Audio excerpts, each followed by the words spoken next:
भारतीय wire and cable industry एक ऐसा सेक्टर है जहां पर कारोबार में बढ़त और शेयरों में तेजी की अपार संभावनाएं दिख रही हैं।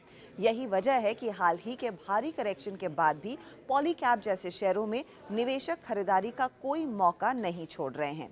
भारतीय वायर एंड केबल इंडस्ट्री इस समय लगभग 74,000 करोड़ की है और अगले 4 सालों में औसतन 12% CAGR पर 1,16,400 करोड़ तक पहुंचेगी।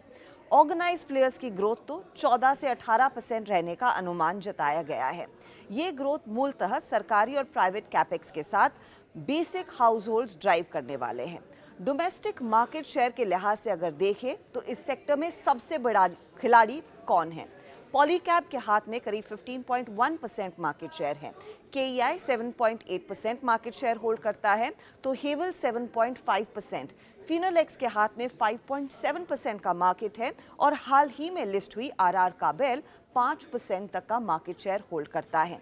लेकिन दूसरे ऑर्गेनाइज प्लेयर्स मिलकर करीब 29% तक का मार्केट शेयर होल्ड कर रहे हैं और अनऑर्गेनाइज प्लेयर्स के हाथ में 30% का मार्केट है। यानी कि जैसे जैसे ये मार्केट और ऑर्गेनाइज होगा और नामी ब्रांड्स उभर कर आएंगे। अब शेयरों पर राय बनाने के लिए देखें तो भारतीय और साथ ही साथ विदेशी निवेशक दोनों ही इस सेक्टर पर खासे बुलिश हैं। HSBC का मानना है कि ये कंपनियां मजबूत वॉल्यूम ग्रोथ दिखाएंगी और औसतन मिड टीन्स में इनकी रेवेन्यू दर्ज होती दिखाई देगी और ये बढ़त सिर्फ भारत ही नहीं बल्कि आगे इन कंपनियों के लिए एक्सपोर्ट से भी एक सॉलिड अपॉर्चुनिटी उभर कर आ रही है। इसीलिए HSBC पॉलीकैब पर बाय कॉल दे रहा है। टारगेट बढ़ाया है 5,870 रुपए प्रति शेयर का।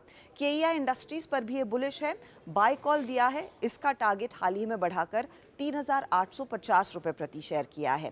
RR काबेल जो हाल ही में लिस्ट हुई उस पर बाय कॉल के साथ 1,800 रुपए प्रति शेयर का टारगेट है।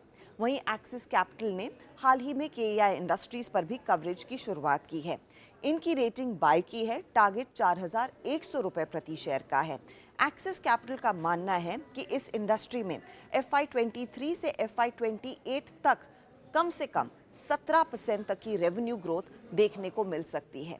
यही वजह है कि ये स्टॉक्स भी आपके रेडार पर होने चाहिए।